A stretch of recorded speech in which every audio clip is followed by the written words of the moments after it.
everyone. I'm a psychiatrist, but I work only with cancer patients. So when I moved to this country, my dream was to do infectious diseases, a specialty, but then I was doing a rotation in a general hospital in New Jersey, and then I met a patient from Mexico with a brain tumor, and the patient was experiencing some symptoms of hearing voices, and the symptoms disappeared when the tumor was removed and she was fine. And then I became really interested in the specialty, and I asked my professor at the time, like, what is that? And she said, well, that is a specialty of psychiatry that is called consultation liaison psychiatry, and then you can study that. And I said, oh, I want to do that.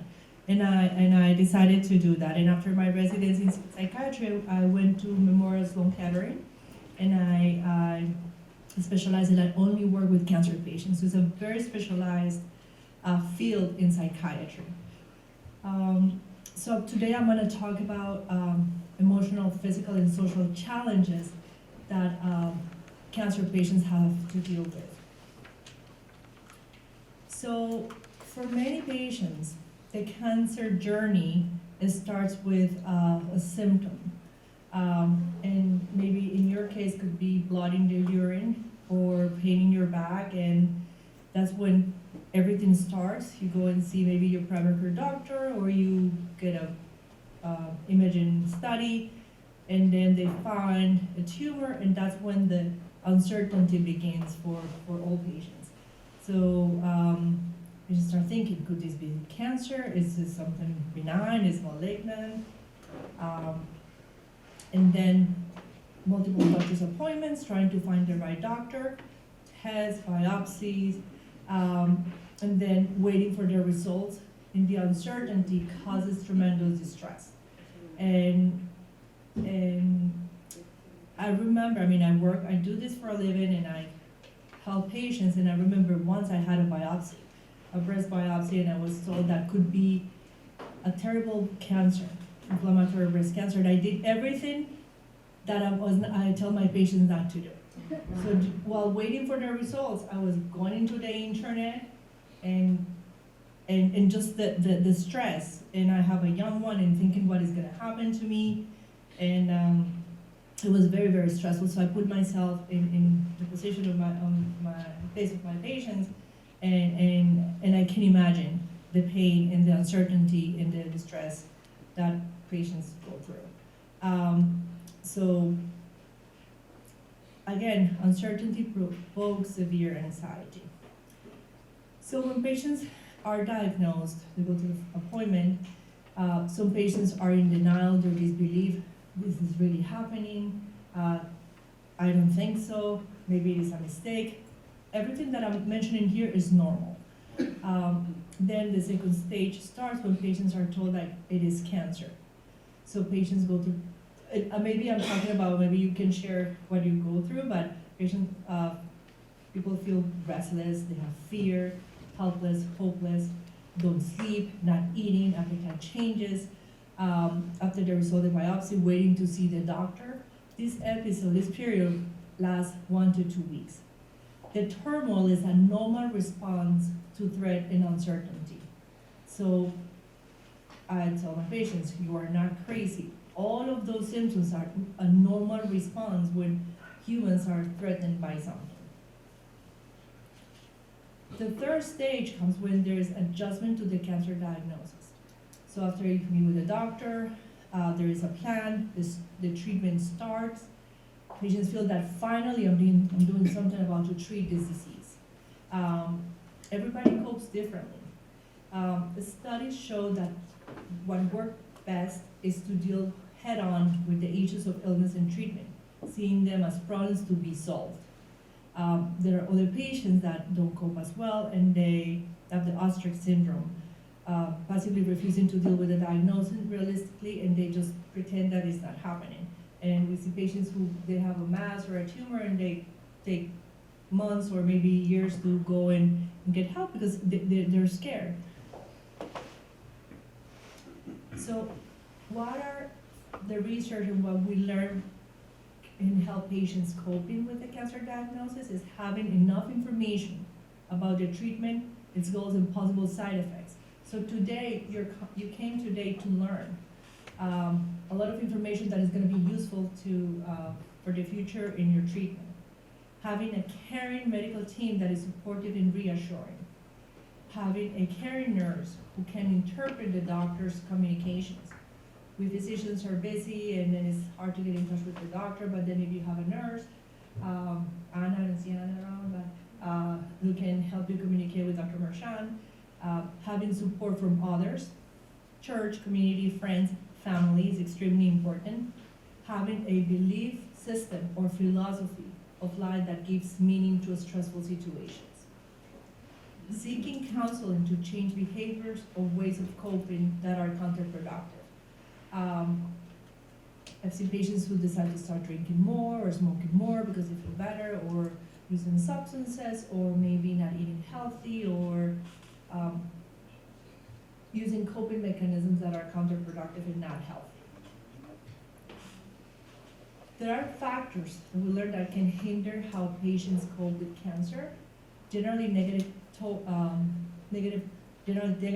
life and its problems, unable to think one day at a time and worries about the future, pessimistic by nature and can easily feel helpless in the face of stress, up to try to avoid a challenge when possible, prone to become nervous and distressed in the face of challenge, reluctant to persist in the face of stress and can easily become overwhelmed and feel hopeless, and unable to see the humorous side of negative things.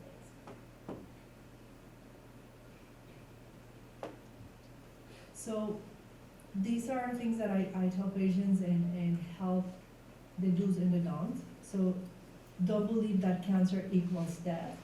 Now with the research and the advance of medicine, as Ms. Koffler, Raquel talked about, is that she's been through different treatments and changes.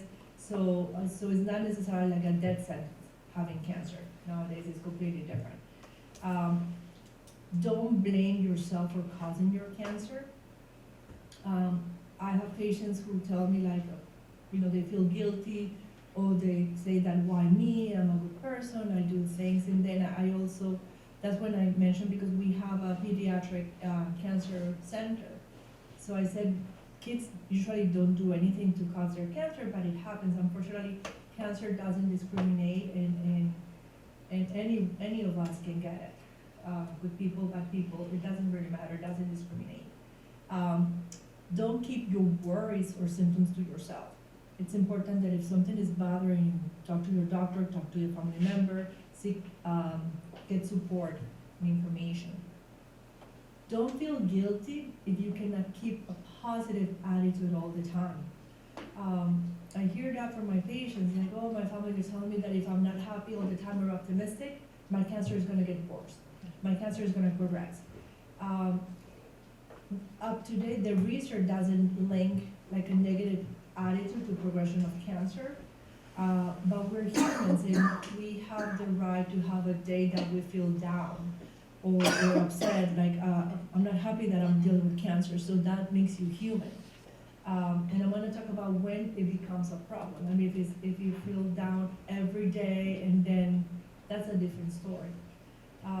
Don't suffer in silence. Don't be embarrassed to seek counseling. Again, one of the lung cancer doctors, when he wants to refer a patient to me, he tells his patients, she doesn't see crazy patients, she sees cancer patients because of the stigma. And again, I work only with cancer patients. But I'm also an advocate for mental illness and patients with mental illness. I have patients with schizophrenia, chronic mental illness that have cancer. So I also take care of them. Do use relaxation techniques. I know my colleague Mary is going to do something wonderful, so it's going to be a completely different presentation. Do find a doctor who lets you ask all of your questions. Do keep a personal notebook with all the dates and treatments. Do rely on ways of coping that help you in the past. Do cope with cancer one day at a time. So what are the problems that require professional help? Feeling overwhelmed by fear and distress. Feelings that get in the way to the extent that you're unable to function, you're unable to enjoy your family, you're unable to take care of daily activities, but that are not related to your physical symptoms. Change of mood or mental function. Depression is sadness that has become pathological, and it is normal sadness that has become viciously disordered. If you have a previous history of emotional problems, I have a patient who has severe phobia to needles since childhood. So the doctor cannot order blood work frequently because of the fear is so severe that he's now seeing us and we're helping her to overcome that phobia. There are patients who had like panic disorder, were unable to leave the house. So there are patients who have previous emotional problems that are going to interfere with the current treatment of cancer. Sudden change in mood or mental function during cancer treatment. If your patient is taking steroids or pain medication, that can affect our mood. So that's when, as a psychiatrist, I can prescribe or give medications to counteract cancer treatment side effects that affect the mood. In case of kidney cancer, Sutin, for instance, is a medication that can cause hypothyroidism. When patients have hypothyroidism, the thyroid gland is a gland that is in charge of energy of all cells, and when it's working not as well and is producing low levels of thyroid hormone, can affect our brain, and patients can become extremely depressed to the point that there's no energy to get out of bed. So that is not mental illness, is not depression, but is hypothyroidism that can cause and affect our mood. So treating the hypothyroidism with a hormone, that can patients mood improve and they feel better. But I will not call that as depression. It's just a physical illness that can cause us to be depressed. There's some instances that patients require to take steroids, and that can cause some symptoms that are emotional symptoms, including insomnia, irritability, being short, fighting with family members. There are other symptoms, physical symptoms that cause severe distress, pain, nausea, vomiting, fatigue. Many of the treatments that the patients have to take cause severe fatigue, and there are things that I prescribe as a psychiatrist that are indicated for other conditions like attention deficit disorder that can help with energy. And something like methylphenidate or Ritalin that you heard that children take for ADHD in cancer patients, I prescribe that to help with energy. There are other medications that are called modafinil that are indicated for sleep apnea. I recently saw a lady with stage 4 breast cancer, and her main concern is that was very fatigued, falling asleep all day long, and what she wanted was just to be able to go out to dinner and interact with family and not falling asleep and have some energy. This person is taking Provigil. It's a wakefulness promoting agent and is more awake. So that changed her life in a way that she wasn't sad or depressed. It's just like the physical symptoms interfered with that. In other cases that I know there are patients who are having severe side effects from the cancer treatment, and then the oncologist or decides to change it to something else that doesn't cause side effects that affect overall well-being.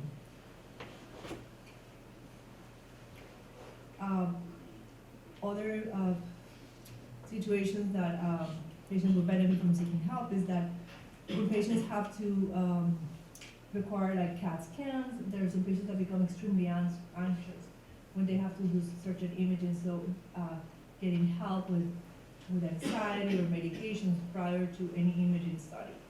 or even going to the OR. It's very, very stressful, and it's not pleasant. I mean, I have MRIs, and it's not pleasant at all. Unfortunately, patients get hit with double whammy. On top of dealing with cancer, they are dealing with the death of a spouse, of a child, or a parent, or other stressors in life that are extremely difficult. So that's when I recommend that somebody seeks help, because I would call it the double whammy, and sometimes it's triple whammy. I've seen cases that are very hard. I recently saw a patient who is the caregiver of a child with autism, and this person was diagnosed with brain cancer. So everybody's life could be very challenging in what they have to deal with. When parents or other family members have died from cancer, what happened 20 years ago with cancer is not the same, and you correct me if I'm wrong, but what happens 20 or 30 years ago with cancer is not the same as what's happening now with cancer, with all the advances in research. So patients feel like, oh, my mom died from leukemia, and the treatments are different, and which is amazing, as we saw the different clinical trials and things that are available for patients. When patients experience a major trauma in early life, and one of the examples that I'm using is Holocaust survivors. When I was in New York, I met survivors of Holocaust, or children of Holocaust survivors. So having cancer is they re-experience trauma, like if they were in the Holocaust, because cancer is something traumatic. So they exhibited, they had similar fear and symptoms that they had when they were in the Holocaust, unfortunately, in a concentration camp. But it could happen with any other traumatic situations in life.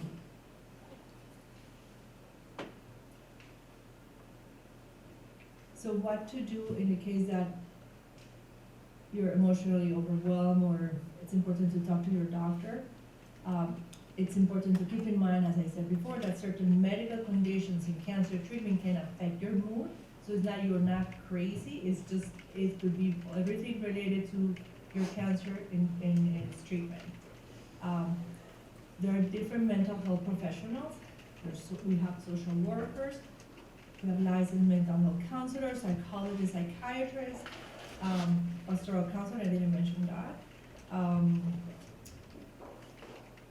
There are different types of therapies and treatment. Talk therapy, choosing a counselor. It's important to choose someone who is familiar with cancer.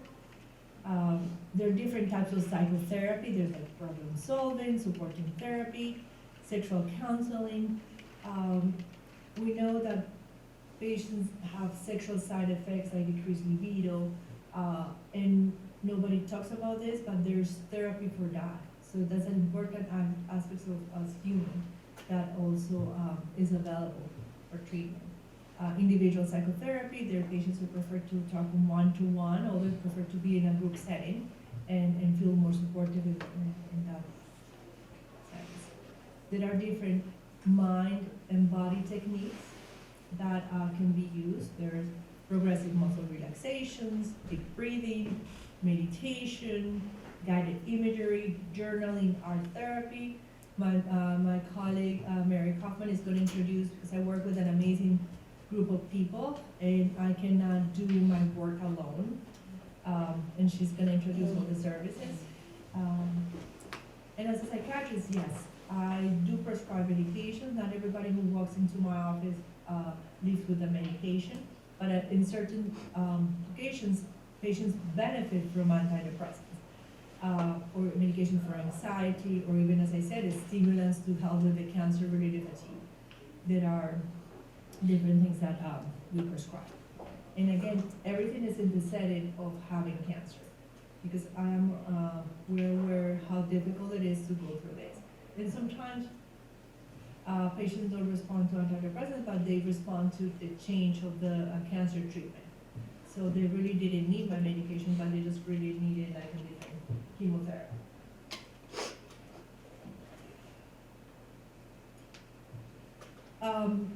So there are fears that everyone has when psychiatric medication is prescribed. So they think that I might be a zombie if I take it, I might get addicted.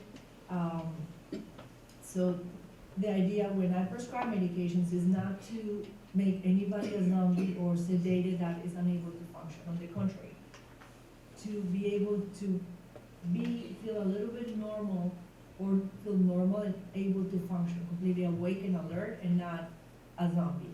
When patients feel like I have cancer, there's nothing you can do, you cannot change it with a pill. But maybe to make the situation more bearable. I have to be strong and face this and think on my own. I had a patient in New Jersey who was an IV heroin user and at some point was homeless in his life, and he was amazing because he was able to heal, became clean from drugs, and then 20 years later was diagnosed with cancer. So his fear of becoming addicted, he didn't want to touch any medications for severe pain, and it was like, he was like punishing himself. So I have to work with him, and I said, you're not using pain medications to get high, just to treat your cancer. So that's why in his belief, he said, I have to be strong and deal with this, but at the end, his pain was controlled and he was okay.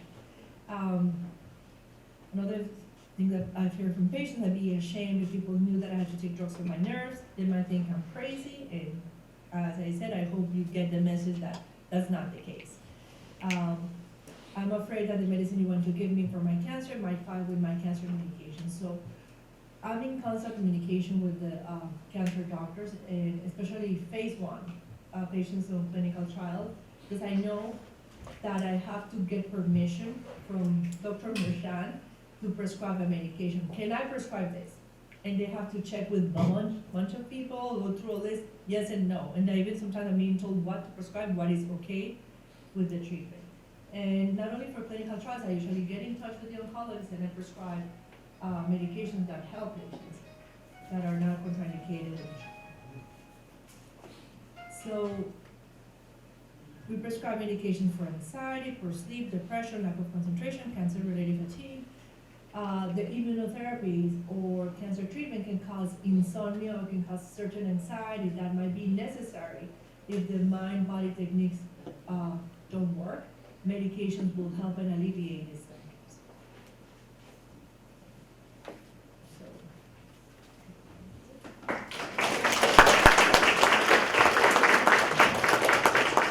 Thank you, Maria. We have time for 1 or 2 questions.